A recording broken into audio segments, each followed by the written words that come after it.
Active robbery in progress. BJ's Concord.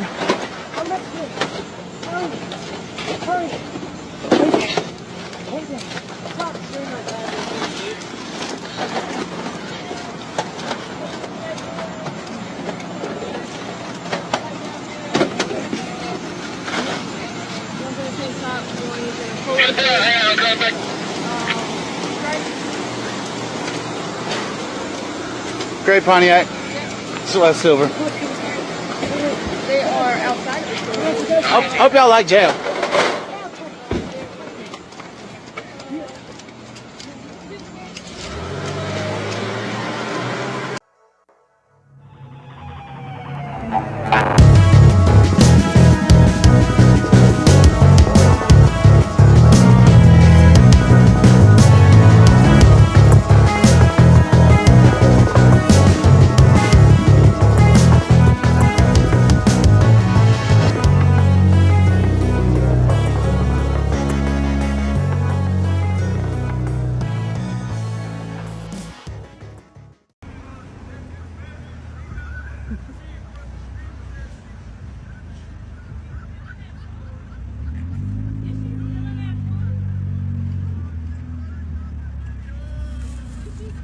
Yeah.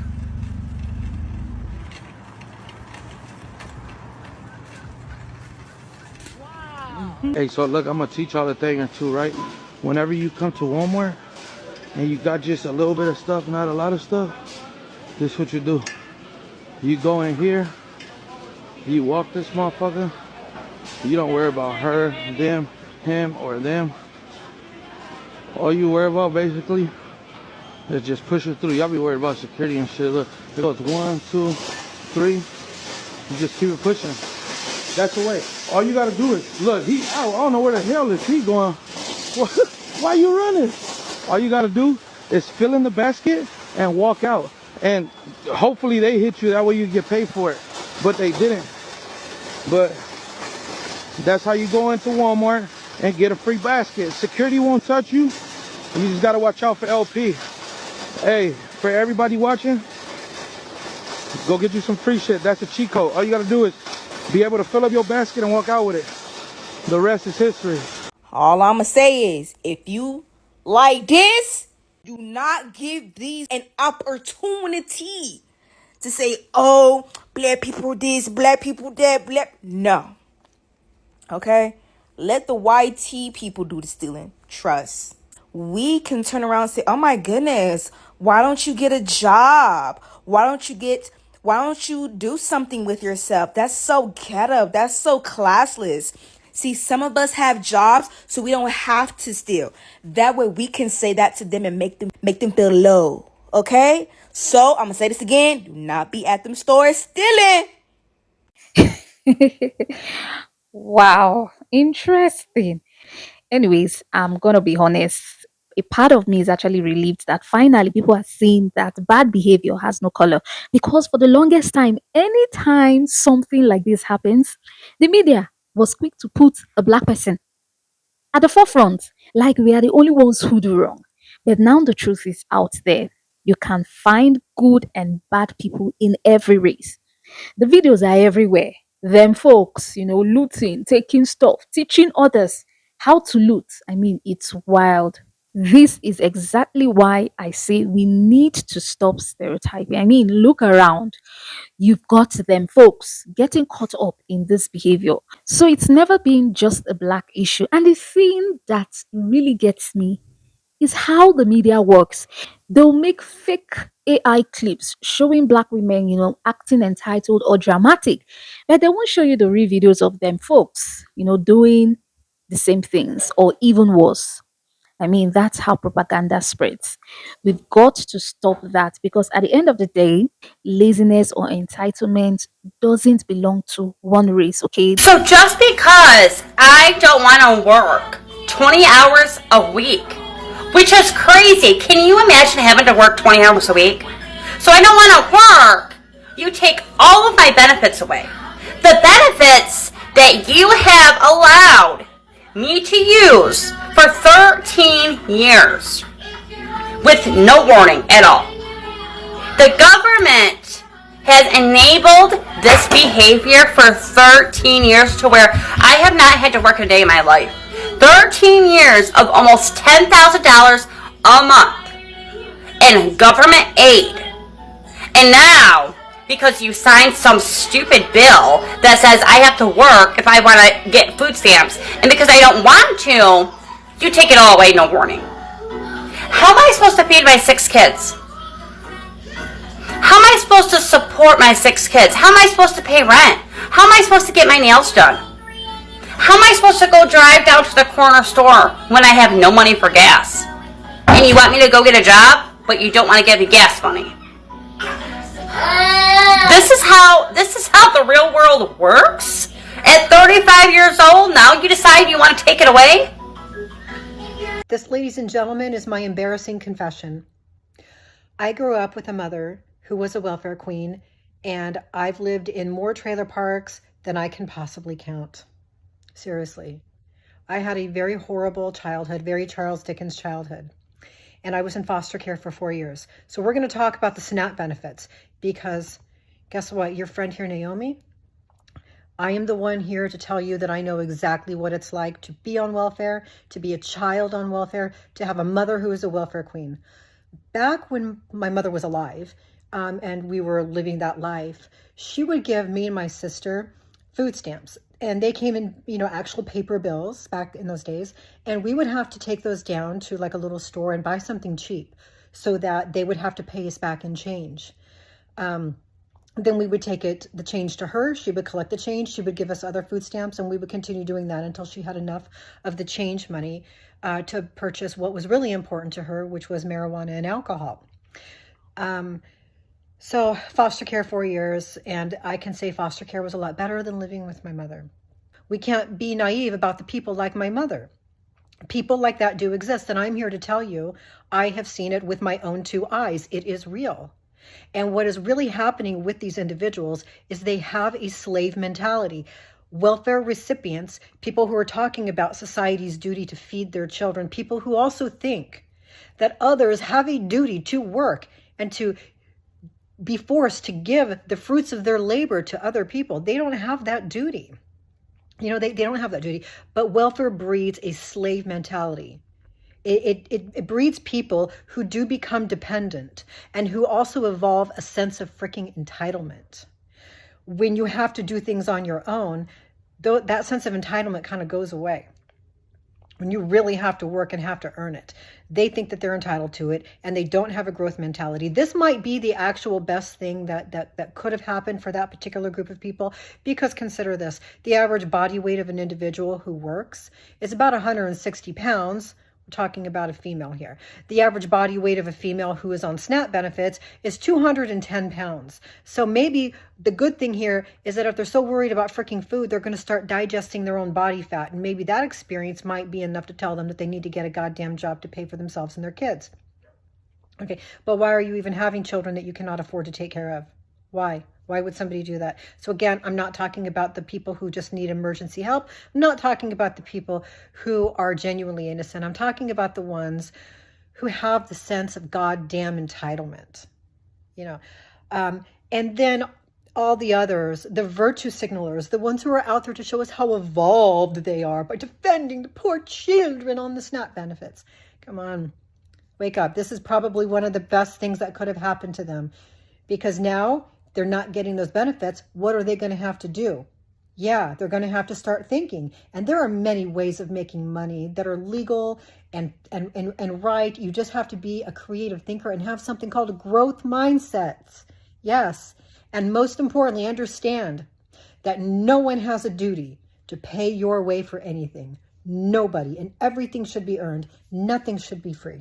The first white person to receive SNAP benefits was 1939, and her name was Maybelle, and she lived in New York. And baby, when black folks tried to get it, they excluded the sharecroppers as well. And then white wholesalers manipulated the program and profited off of it, leaving black folks out to the dust. Now what stopped that shit was the Food Stamp Act of 1964. 64, y'all. My mama was born in 65. So let me get this straight. White people, Y'all have benefited off of food stamps longer than any other race in this fucking country. Black folks just got that shit for real in 1964. Hell, we got that before we got our voting rights. And then in the 1980s, y'all got pissed off that we were getting actual help. And y'all started coming up with the trope, the welfare queen, saying black people and black women in particular were using food stamps to get over on the government, leading to increased restrictions and eligibility. Restrictions only harmed low-income people of color, i.e. black folks. As of 2023, 37% of white people in America are on SNAP, 26% are black, and 16% are Hispanic. So who's really living off our shit? Y'all get on my nerves. There are hardworking and irresponsible people in every group. And honestly, I'm proud of how a lot of black people are handling things right now, while others are out there, them folks, looting. You see black community, coming together, black farmers offering food, pastors helping their members, neighbors supporting one another, teaching people how to survive, some encouraging people to, trust God and not the government. I mean, that's what we call unity.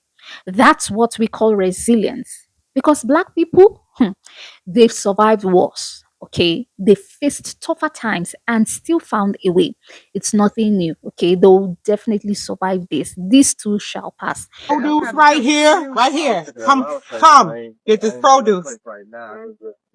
Let's get your green leafy vegetables in. Come on, get your calcium. Come on, get your nutrients.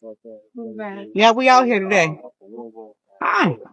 Come on in. So the rich people cutting the food stamps and SNAP benefits from the people who ain't got as much as them. So we got to be the cavalry. We are the cavalry. They not coming for us, but we gonna come for y'all. Come on, pull up on us while supplies last. Come on, pull up, get you some food, get you some produce. So yeah, and there's other farmers around the city that are also distributing free food. We got Green Boots over off of Southfield Freeway, right before the Finkel and Grand River exit. We got Ohana Gardens. We got Oakland Avenue. We got Corn Wine Oil. We got so many people. Come on, pull up on us. All right, check this out, y'all. Pastor Jamal Bryant. I just want to give him a shout out and give him his kudos. And we all need to show him love. He is always looking out for the community, especially the black community. And he decided that he wanted to give back again to the community. Instead of receiving money from the community, he is giving back food to every family that have been impacted and that have been affected with not receiving their food stamps, their EBT, their benefits, things like that. He's giving back. And this is what ministry looks like. He's always doing something for the community. So, y'all, we need to show Pastor Jamal Bryant love. And we need to support him and New Birth because they are always giving back and he is always advocating for the people. Shout out to you, Pastor Jamal Bryant. Man, you are that guy. Since March, 300,000 black women have lost their jobs. Knowing that this is the highest unemployment rate for black people in over 15 years. Knowing that government workers and government contractors have been furloughed and have not received a check, even while senators and congresspeople are receiving theirs. Knowing that 43 million people are not receiving food benefits, the Holy Spirit arrested me in prayer. I was on a plane headed to Chicago, and the Lord dropped in my spirit, and I want you to hear the heart of your pastor, that I didn't feel in good conscience or in good faith or in good face that it would be appropriate today for me to do an over and above offering. I didn't feel like it would be right to ask people to march down with 5,000, 2,000, 3,000, and 1,000 when people don't know how they're going to pay their rent. They don't know how they're going to take care of their kids. Don't know how it is that they're going to eat. Y'all ain't saying nothing to me. I know that this ain't popular. I know this ain't going to go viral. They always talk about the negative stuff churches do. But I felt like we had a higher responsibility. If your food stamps are going to be cut next month because of the government, and you need help with food, I have a list of probably like 15 food banks here that provides good food. When I say good food, I went to these food banks before, and they give out like food from Trader Joe's, food from ShopRite, Fresh Grocer, food from the farmers market. It's not just canned goods. I know a lot of people don't be wanting to go to the food banks because they don't want canned goods. They want fresh fruit and vegetables. These food banks have a bunch of good foods like meats, potatoes. They even have flours. They have so many varieties of things. They even have snacks. Some of them you get snacks from. You get eggs, fresh fruits and vegetables. You get so many things. Anyway, I'm gonna link this. Well, I'm actually just gonna snap a picture of it so you guys can see the dates. These are the locations right here of everywhere, and then these are the addresses, and then this is the dates that you can get this food. I know we are all going to be struggling during this shortage because the food stamps getting cut off. This is going to be something that we all could use, we all could need. So I'm going to post a picture of this so that way if you guys are struggling with food, and then if I see any food banks in Philadelphia area, I'm also going to post that because I'm like right outside of Philly. So that's why I have the county areas food banks, but these food banks do give out good food. Anyway, I love you guys. Bye. I am sure that there are hundreds of thousands of people out there who had to use government assistance before, but they are no longer on government assistance. I am one of those people. I was on Medicaid, food stamps, had subsidized housing, and I am no longer on any assistances. So this narrative that people just take advantage of the system and nobody wants to work and nobody is doing anything better to try to get off public assistance or government assistance, it's just not true. Because I now run a business. But even prior to running my business, I worked 2 to 3 jobs. I worked in franchise development, sales. I did a lot of things. I am now in school for my master's program. But when I was younger and my daughter was younger, I did have government assistance. I did use government assistance. But I am no longer on government assistance, and I used it for as long as I didn't need it anymore. I didn't make a career out of it. That was never the plan, and I never wanted to be on government assistance, but I needed help at that time. And when I tell you that you can make it, you can make it. Y'all got to stop living in fear and trust God, okay? He is your source, not the government.